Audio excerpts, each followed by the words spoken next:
Assalamu alaikum wa rahmatullahi wa barakatuh. If I can ask one of the viewers can confirm that my voice is clear.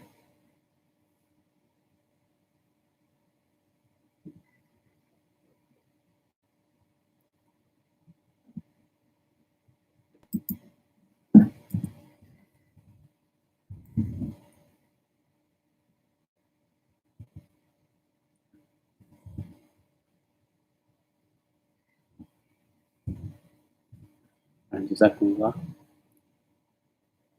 right, Jazakallah khair, everybody, for joining us for another episode, I should say, of Emaan Rush, Stories for the Believing Families.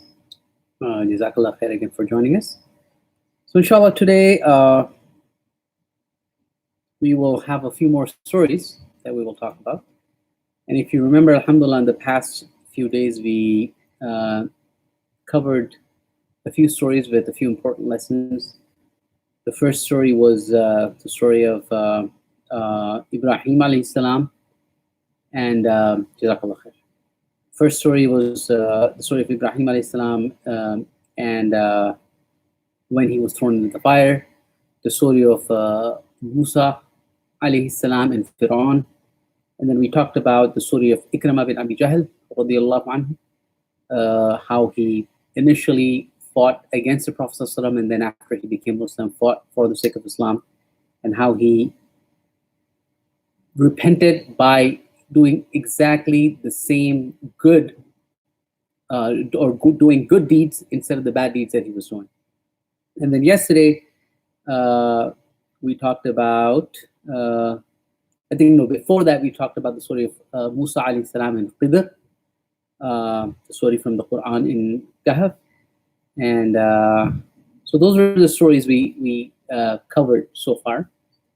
And yesterday we covered the story of Ka'b ibn Malik radiyallahu anhu. So alhamdulillah, today inshallah we'll do something different. There are going to be stories, but they're all going to be stories from the Hadith. And they're very, very beautiful stories. And they have a lot of great lessons in them. And all of these stories are mentioned in, I believe, in Bukhari and Muslim, all of them, but I'll cite you the sources as I'm talking about them. So inshallah, let's begin. The first story is reported by Abdullah ibn Umar radiyallahu anhuma. And he says that I heard the Prophet of Allah sallallahu alaihi wasallam narrate this story. And this again, by the way, is mentioned in both Bukhari and Muslim.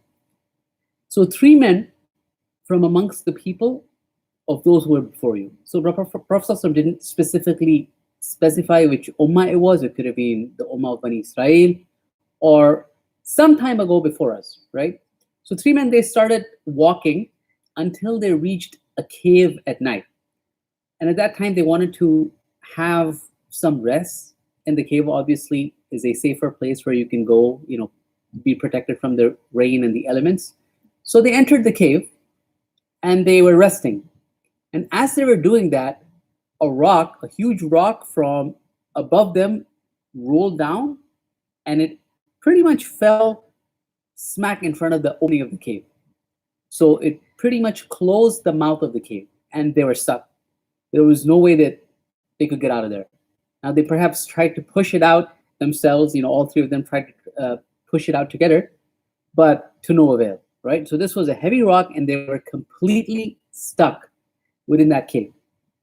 Now they started talking to each other, and they said, okay, how do we get out of this situation, right?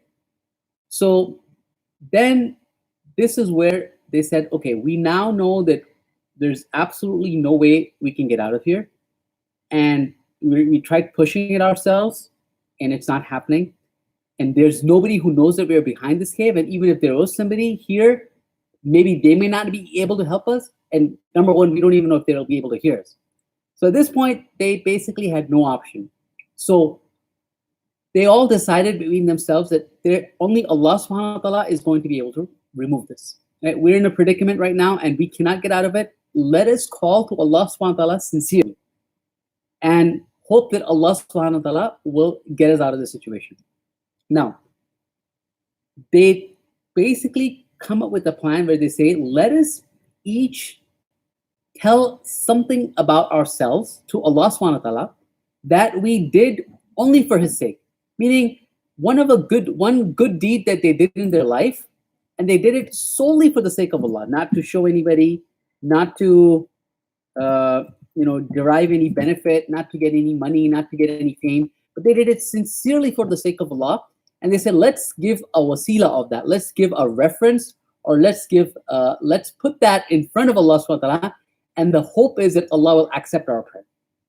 So all three of them were obviously very righteous people because they were able to come up with one such deed. So the first one of them, he started making this dua. He said, "Oh Allah, I had old parents." And this person basically would go out during the day, and he would work.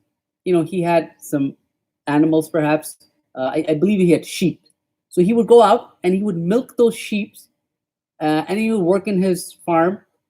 And at night when he'd come back, before any of them ate, because his parents were old and frail, even before he gave the food to his family, he first went to his parents.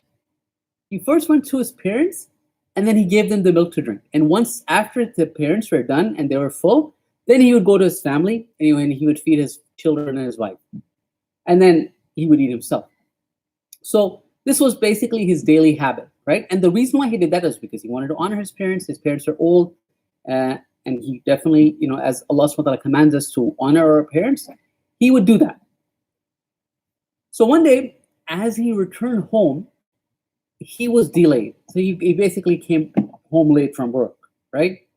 And when he came back home, he found out that his parents slept.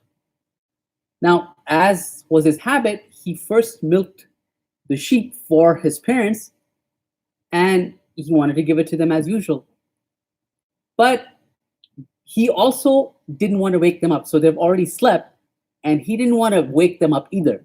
So he was sort of in a confused state of what should I do? I want to give them the milk before I give it to my family, but I also don't want to wake them up. So he waited for them. And he waited for them for so long, even though his whole family was hungry. His whole family was hungry, but he still didn't want to give his family preference before his parents. Now you could argue, okay, isn't that a little extreme? But this person was really trying to follow the command of Allah subhanahu wa ta'ala, and perhaps the family was also, settled where they were not at a point where, they were about to die from hunger or anything like that. But he wanted to honor his parents, and therefore, instead of waking them up also, which would also be a sign of disrespect, he just waited right next to them with a bowl of milk. And he waited the whole night until the day started coming up, meaning the next day, Fajr started coming up. And then they got up and they drank the milk. And perhaps they were very happy, with their son that, he honored them with such kind of honor. So that was his good deed. And then he says, "Oh Allah, if I did that deed for your sake only, then please relieve us from our situation." So as soon as he says that, subhanAllah, lo and behold, the rock moves a little bit. So the rock moves a little bit, right? But it wasn't enough where they could get out. So it does move a little bit. They could see there's a clear opening now, but not enough for them to get out. The Prophet ﷺ then said, the second man comes up with a story. Now you can imagine, if you're in a situation like this, would we have a story like that to say, or would we have a good deed that which we can use in front of Allah subhanahu wa ta'ala and say, "Oh Allah, I did such and such for your sake. Can you save me in that situation?" So the second man, he has another interesting story. He said, "Oh Allah, I had a cousin who was very dear to me. So he was a man and he had a female cousin, and he wanted to have relationships with her that are not allowed, right? That a husband and wife would. But she wouldn't listen to him. So one time, it was a year of famine, right? Everybody was very hungry. There was no food throughout the city. And this lady, his cousin, she comes to him again, and he gives her a lot of money. He gives her 120 dinars. And the condition that he lays on her to give that money is that she would offer herself to him. And she agrees because she was absolutely, helpless. So she needed that money. And then when he was about to do that bad thing with her, and he was to a point that he was very close to doing that, then the lady, she said, do not abuse me this way. Yeah, do not outrage my chastity except by marrying me. And I'm not married to you. I cannot let you. Don't do this. If you do this, what you're doing is wrong. So as soon as he heard this, this plea from her that said, fear Allah, immediately, it knocked sense into him. He realized that it was a sin. And he said, he let her go. And not only did he let her go, he gave her that money, whatever money that he was about to give to her with that condition, that he would harm her in that way.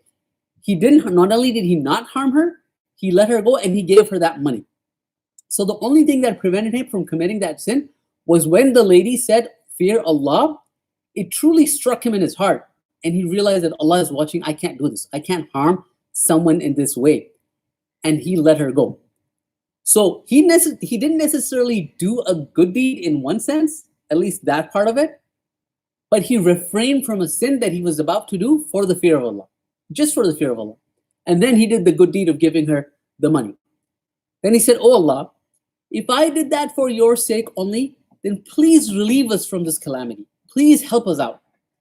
As soon as he said that, subhanAllah, again, the rock moved a little bit, right? The rock, which was now pretty much blocked the cave entirely, moved again a second time. And even then, even though the rock moved twice, it was still not enough for them to get out. There was still not enough space to get out. So now, the two of them are looking at the third person. Okay, now you gotta have something. You gotta have a story that beats our story, right? Because we need to get out of here. And subhanAllah, the third man, he has a story as well. The Prophet said, this says what the third man says. And this is a very interesting story.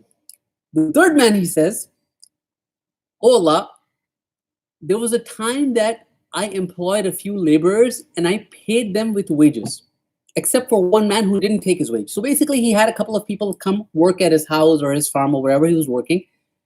And those people helped him out. He gave everybody their money, whatever he owed them. But one man, he didn't take his salary. He didn't take the money and he forgot perhaps and he left. So he left and he didn't get his share. So what this person, so say, let's just give an example, it was $10, right? Or let's say it was $100. So with this $100, this person, the employer, he went and he got a sheep. He went and he got some, I believe it was sheep or camels, some sort of livestock. And then pretty soon, the livestock, it started growing, so obviously he got a few sheep, say, then from 2 sheep, they gave babies and they became, 4 sheep, 6 sheep, 10 sheep. And then pretty soon he had a huge herd. He had a huge property. And, basically he was taking care of those. Then after some time, the original person who worked for him came back. And he came to him and he said, can you pay me for the work I did on that day? Then he said, okay. Now the person could have done one thing, right? He could have basically said, oh, how much did I owe you? I owed you $100. Let me just go, get you $100 and give it to him. If he would have done that, that wouldn't have been wrong, right? He would have given him what he owed. But he did something pretty unbelievable, actually. He said, listen, the $100 that I kept for you, I bought some animals with that. And now those animals have reproduced and have grown. And now all the animals that you see, between these 2 mountains, they all belong, or they are all from that $100 or that money that I'm supposed to owe you. And he says, these are yours. You can take whatever you want. These are yours, and you can take whatever you want, right?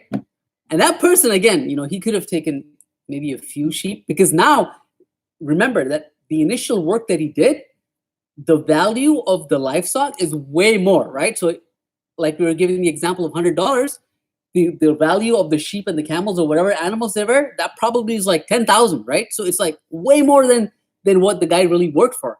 But that person, what he did is he took everything. He took all the camels, the cows, the sheep, everything that was there. He just took it because the person, he gave him that permission. He said the truth. He told the truth. Now, of course, this guy was also working on it, right? It's not like he wasn't working on it. He was probably feeding the sheep and taking care of the animals and doing whatever he needs to do so. But the employee, when he came back, he decided to take all of it because the man told him. Then the person said, "Oh Allah, if I did that for your sake only," because it's not an easy thing to do, it's not an easy thing to say, okay, I invested the money that I owed you in these sheep, and you can take everything, because a person can really argue and say, well, I invested that money, but all I really owed you was $100. But he let it go. He let it go for the sake of Allah. So then the person says, "Oh Allah, if I did that for your sake, if I did that exclusively for your sake, then please relieve us from our present situation." And then the rock moved enough where all of them were able to go up, right? So in this story, there are a couple of lessons, right? The first lesson is the power of dua. If you are stuck in a situation and you see absolutely no way out, if you sincerely call to Allah subhanahu wa ta'ala, Allah will listen to you. You have to call with that faith, and you have to call with that complete yaqeen and absolute trust in Allah subhanahu wa ta'ala. Allah subhanahu wa ta'ala will get you up. Allah subhanahu wa ta'ala will get you up. The second thing is, if you have some good deeds, right? If you have some really strong good deeds like these people, right? And we always, I guess in light of this, we should always have something like this that we can put in front of Allah subhanahu wa ta'ala and say, "Oh Allah, on such and such day, nobody was watching me, nobody knew this, only you and I know this. I did that for your sake, and oh Allah, if I did that for your sake, can you please help me?" So that's the second thing, is a person should continue doing good deeds, and it is permissible for someone to use the wasila of their good deeds, to use their good deeds in front of Allah subhanahu wa ta'ala to accept their dua. And then the third thing, of course, you look at these people, right? Number one, the importance of respecting parents, right? The first person could have easily fed his family, and it wouldn't have been wrong if he fed his family, but his desire to serve his parents was such that Allah subhanahu wa ta'ala blessed him with it, right? The second person, even though he had temptation completely overwhelming him, and he had an opportunity to do something, but as soon as he heard the name of Allah, and when someone invoked Allah subhanahu wa ta'ala in front of him, it immediately struck him. And somebody said, "Ittaqullah." And that is something that if you're doing something wrong and someone says, "Fear Allah," we should stop right there in our tracks. Someone has just mentioned the name of Allah subhanahu wa ta'ala. Or in any matter, if not just that, even if you're alone, if we remember that Allah is watching, if we stop and terminate that bad deed that we were about to do right away, then Allah subhanahu wa ta'ala will definitely look at us with a lot of mercy. And the third man was honest with his dealings. I mean, he was honest to a level that is almost unbelievable, right?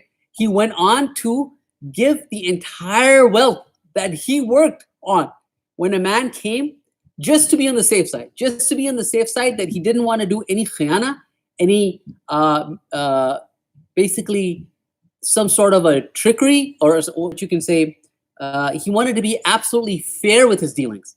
And he didn't even want to take a risk. So he said, "Look, I invested that exact money in those animals, take those animals, and I don't care," even though he worked so hard on the animals. So those are the three lessons that we get out of what these three people did. Okay, alhamdulillah, we have some more time. So inshallah, we'll go over another story. Again, a story of three men, again from the hadith. And this is also a very interesting story, again from Sahih Bukhari. And the Prophet again narrated us this story. And this is narrated by Abu Hurairah radiyallahu anhu. So this was a different kind of story. Again, three men, but Allah subhanahu wa ta'ala wanted to test these three men. Okay, the first one was a leper. The second one was a blind man, and the third one was bald. He didn't have any hair. So what's a leper? A leper is a person who has a disease called leprosy. So leprosy is a bacterial disease that affects the skin, and sometimes people's fingers even fall off. So it is a very debilitating disease. So Allah subhanahu wa ta'ala sent all of them an angel one by one.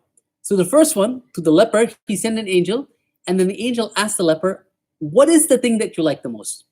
Then the man obviously had, a disease. He said, I want to be cured of this. I want a good color and I want a good skin, and I don't want people to be repulsed by me, because people would obviously see him and, they would run away.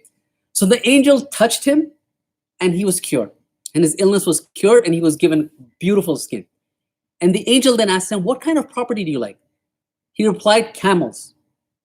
And the narrator says it's either camels or cows. So he was in doubt whether it was camels or cows. But regardless, let's assume that it was camels. And then the leper, the former leper, I should say, was now given a pregnant camel. And then the angel said to him, may Allah subhanahu wa ta'ala bless you in this. Then the angel went to the bald-headed man, the man without any hair, right? And he asked him, what is the thing you like the most? And he said, well, I don't have hair. That's what I want. I want, great set of hair. So the angel touched him and made dua for him, and his illness was cured as well. He had a hair.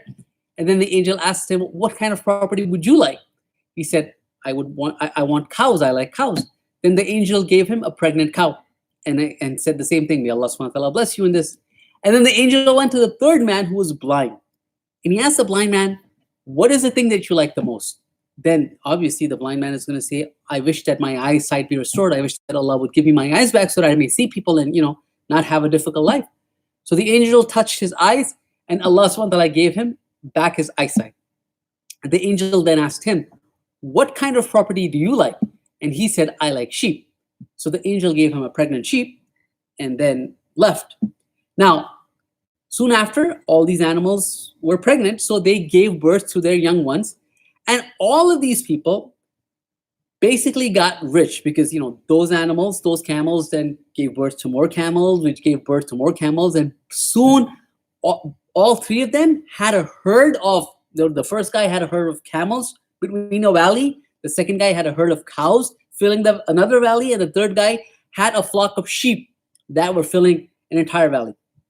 Now, remember, they had a problem. They had some sort of a illness. Allah subhanahu wa ta'ala cured them of that illness. And then not only did he do that, he made them rich. Now the angel comes back. This is years later, right? The angel comes back and he's now disguised. He's not in the shape of an angel. He's disguised in the shape of a man. So he goes to the first man who was a leper, who had leprosy. And he went to him in the appearance of a leper. So the angel himself disguised himself like a leper. And he went to him and he said, I'm a poor man and I've lost all my means of living while I was traveling. Now, no one will be able to help me except Allah and then you. So I ask you in the name of Allah, who has given you such a nice color and beautiful skin and so much property, give me one camel. I ask you to give me a camel so that I'm able to reach my destination. The man replied, so this man, right, he's seeing the angel pretty much in the same situation that he was before, right? This man was exactly in the same situation that the angel is pretending to be. He had bad skin and he was poor. So what does this man do who is now rich? He says, I have many obligations. I have a lot of, things that I have to take care of. I won't be able to do that. So basically he refuses the angel. Then the angel asks him, wait a second, I think I know you. Were you not a leper who people were just completely, repulsed from? And were you not a poor man and Allah gave you all this property? The man, he completely belies that. He said, nope, I got this property through inheritance. My forefathers gave me. So he started out lying. Then the angel says, if you're telling a lie, then may Allah make you the way as you were before. So the angel curses him. Then the angel goes to the second man. The second man is the bald man, right? Or who used to be formerly the bald man. And he goes to him as he goes to the first one. And he basically says the same question. He answers the same way. The angel says to him, oh, can you, for the sake of Allah, I'm traveling, I'm in difficult situation. Can you give me one of your cows? Then that man says, nope, I'm too busy, or I have a lot of obligations. I can't do that. The angel reminds him again, were you not that such and such man? And did Allah not make you rich? He says, nope, nope, this is all from me. I got it, I earned it, it's my wealth. The angel says again to him, if you're telling a lie, then let Allah make you as you were before. Then the angel goes to the third man. The third man, if you remember, was the blind man. Then he goes to the blind man and he says the same thing. I'm a poor man, I'm a traveler, and I don't have any means of livelihood, and I've been exhausted on my journey. And I have nobody to help me except Allah, and then after him, you. So I ask you in the name of Allah, who has given you back your eyesight, to give me a sheep, so that with this help, I be able to complete my journey. And he, either sell it or use it and able to reach my destination. The blind man was a pious man. What does he say? He remembers. He remembers his old state, and he says, no doubt, I was a blind man, and Allah gave me back my eyesight. I was a poor man, and Allah made me rich. So take anything, whatever you wish from my property, go ahead and take it. By Allah, I will not stop you from taking anything anything that you need from my property that you want to take for Allah's sake. Now, this again was a test. The angel didn't need it, right? The angel was just testing the three people. And he says, keep your property with you.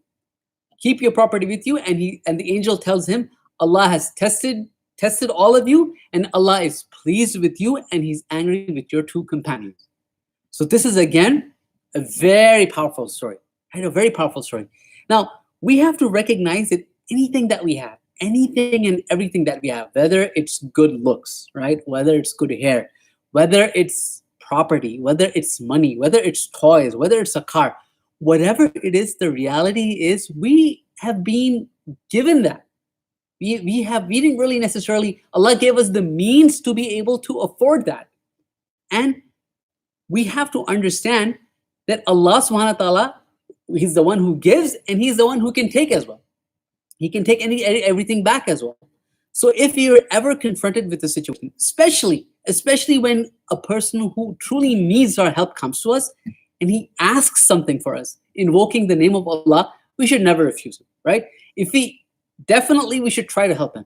And if he can't help him, if he genuinely cannot help him from our side, then we should direct him to a place where he can find some help. And if we do that, we will get the same reward as if we helped him.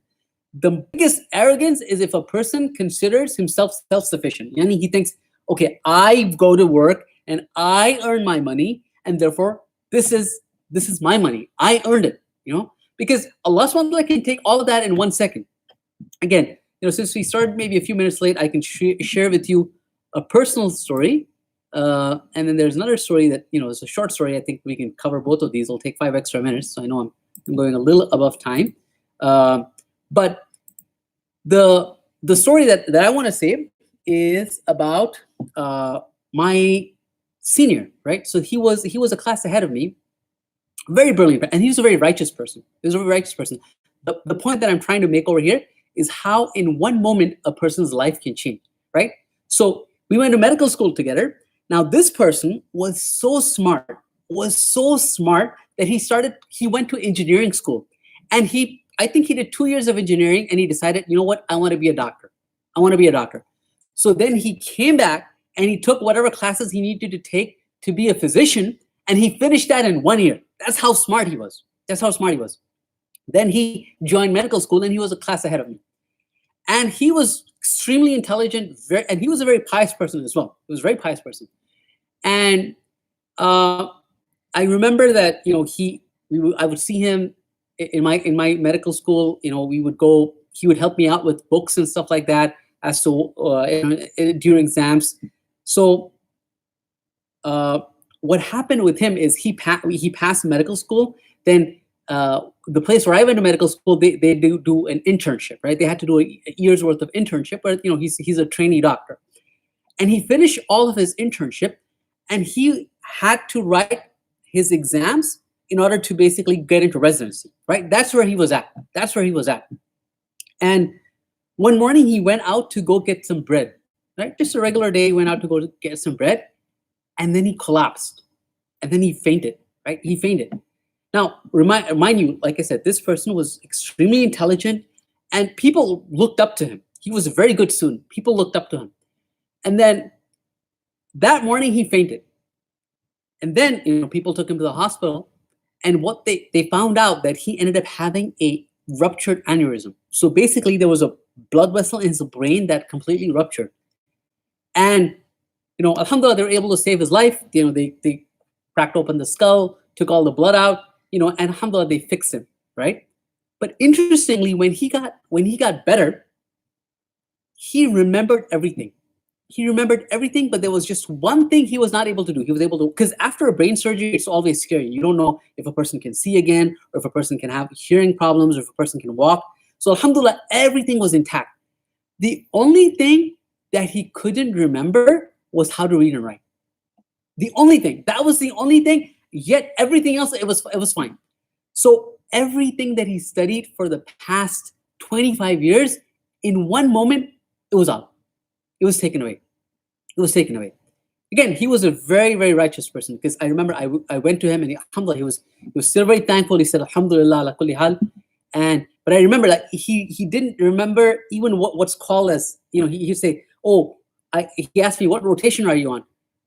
So I told him, I'm on the dermatology rotation. He's like, oh, dermatology, isn't that the, then he's showing me his skin. He said, skin. He's like, yeah, skin. So he was almost to a point where the entire knowledge that he gained over a period of 25 to 30 years was taken away in one moment. So you recognize that every single thing, we go and work at jobs, or we're studying in schools. We think that we're able to, ace a test, for example, right? We're able to go make such a great deal of money. But the reality is Allah subhanahu wa ta'ala is giving us every single moment, unless He subhanahu wa ta'ala gives us an opportunity where we would not be able to survive, really. Just like how those people, Allah subhanahu wa ta'ala gave them His mercy. From His mercy, He gave them those animals, and then He returned them back to health. But yet they didn't recognize Him, except for the blind man. So we should be in the category of people who recognize that every single blessing is from Allah subhanahu wa ta'ala. Every single blessing that we have, whether it's eyesight, whether it's a house, whether it's a car, whatever it is completely from Allah subhanahu wa ta'ala. So I think we're out of time. There was one more story that I wanted to cover, but inshallah, maybe we can do that tomorrow. Alhamdulillah, Jazakumullah khair, everybody, again, for joining us. May Allah subhanahu wa ta'ala continue to bless us with stories of this kind. I think my son wants to do his thing that he does every time after we end. So inshallah, we will join again tomorrow at the same time. And again at 7:30, and then we'll have our last session on Friday. Jazakumullah khair. Assalamu alaikum wa rahmatullahi wa barakatuh. Bye.